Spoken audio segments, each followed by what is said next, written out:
Welcome back வெளிரிசா. இன்னைக்கான வீடியோவில் வந்து நம்ம என்ன பார்க்குறோம் பார்த்தீங்கன்னா, கிறிஸ்தவர்கள் தாக்குதல் வந்து பார்த்தீங்கன்னா, இப்போ ரொம்ப இந்தியாவில் மட்டும் இல்லை, தமிழ்நாடு முழுவதும் பார்த்தீங்கன்னா, இந்த ஆர்எஸ்எஸ் என்ற கட்சி மூலிமா வந்து பார்த்தீங்கன்னா, கிறிஸ்தவர்கள் வந்து பாதிக்கப்படுறாங்க. அதை பற்றி எதுவும் யாரும் பேசுறது இல்லை. பேசினாலும் சேனல்கள் முடக்கப்படுகிறது. அது வந்து பார்த்தீங்கன்னா, சைபர் கிரைம் அந்த மாதிரி வந்து பார்த்தீங்கன்னா, யூடியூப் மூலிமா வந்து பார்த்தீங்கன்னா, வீடியோஸ் எல்லாம் நீக்கப்படுகிறது. இப்போ பார்த்தீங்கன்னா, பீகாரில் கூட பார்த்தீங்கன்னா, அந்த ஆர்எஸ்எஸ் என்கின்ற அமைப்பு மூலிமா வந்து பார்த்தீங்கன்னா, ஒரு போராட்டம் வந்து பார்த்தீங்கன்னா, தாக்குதல் நடந்து இருந்துச்சு.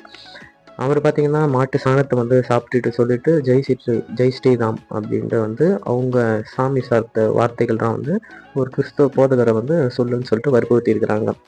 வேற எங்கே நடக்கல, இது இந்தியா பீகார்ல அந்த மாதிரி நடக்குது. அப்போது அரசாங்கம் எதுவும் நடவடிக்கை எது எடுக்கலான்னு பார்த்தீங்கன்னா எடுக்க மாட்டேங்குது. ஏன்னா அந்த அரசாங்கமே பார்த்தீங்கன்னா ஹிந்துங்களுக்கு தான் வந்து முன்னுரிமை கொடுக்குறாங்க. அதோட ஹிந்து தான் இந்த இந்தியாவில் வந்து மொத்த பேர் இருக்கணும்னு சொல்லிட்டு அதுக்கு ஒரு அரசாங்கத்தை தொடங்கியிருக்கிறாங்க. அது வந்து பார்த்திங்கன்னா இப்போ மட்டும் இல்லை, கிட்டத்தட்ட ஒரு 20 வருஷத்துக்கு மேலே வந்து பார்த்திங்கன்னா அந்த ஆர்எஸ்எஸ் அப்படின்னு சொல்கிற பார்த்திங்கன்னா ஒரு அமைப்பு இருக்குது. அந்த அமைப்பு மூலயமா வந்து பார்த்திங்கன்னா கிறிஸ்தவர்கள் தாக்குதல் வந்து ரொம்பவே அதிகரிச்சிருக்கு.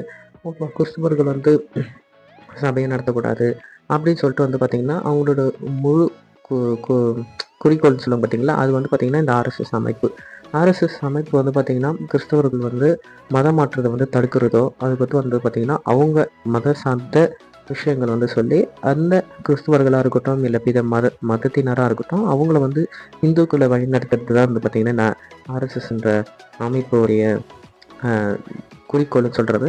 ஆர்எஸ்எஸ்ன்னு வந்து பார்த்திங்கன்னா இந்தியா மட்டும் இல்லை, உலகம் ஃபுல்லாக வந்து பார்த்திங்கன்னா இந்த ஆர்எஸ்எஸ்ன்ற அமைப்பு வந்து இருக்குது. ஓகேவா? இப்போ எப்படி கிறிஸ்தவர்கள் வந்து மதம் மாற்றுறாங்க அப்படின்னு சொல்கிறாங்க பார்த்தீங்களா, அதே மாதிரி இந்த ஆர்எஸ்எஸ் அமைப்பு வந்து பார்த்திங்கன்னா இந்தியா மட்டும் இல்லை, உலகம் ஃபுல்லாக வந்து பார்த்திங்கன்னா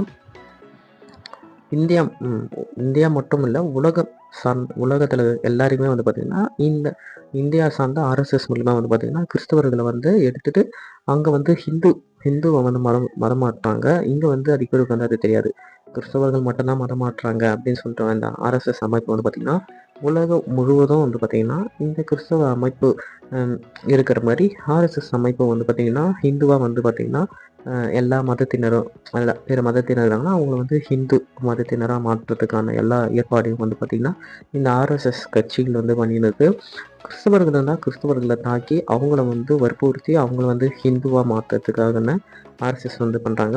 அவங்களுக்கு தேவையான அடிப்படை வசதிகள் மற்றும் எல்லா வசதிகளும் வந்து பார்த்திங்கன்னா